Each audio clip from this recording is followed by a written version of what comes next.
Menteri Pertahanan Republik Indonesia Haji Prabowo Subianto bertemu dengan Perdana Menteri Singapura Lee Hsien Loong dalam rangkaian kegiatannya di Singapura.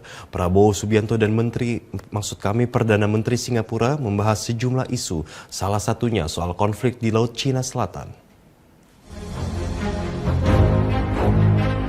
Menteri Pertahanan Republik Indonesia Haji Prabowo Subianto bertemu dengan Perdana Menteri Singapura Lee Hsien Loong dalam rangkaian kegiatannya di Singapura.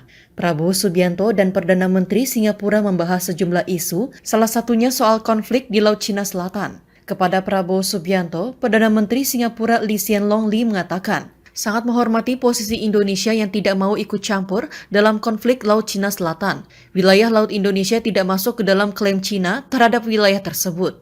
Laut Cina Selatan merupakan wilayah strategis yang berbatasan dengan Brunei Darussalam, Filipina, Indonesia, Malaysia, Singapura, Vietnam, dan Cina.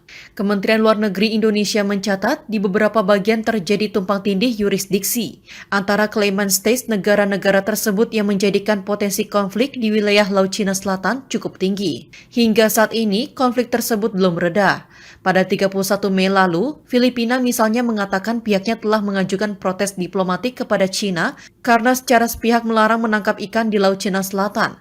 Filipina juga mengeluhkan kekerasan dan pelanggaran yurisdiksi yang dilakukan oleh penjaga pantai Beijing. Selain soal Laut Cina Selatan, Prabowo Subianto juga berterima kasih atas kontribusi Perdana Menteri Singapura Lee Hsien Loong dalam mendorong peningkatan kerjasama pertahanan kedua negara, khususnya penyelesaian paket perjanjian antara Indonesia dan Singapura termasuk perjanjian kerjasama pertahanan.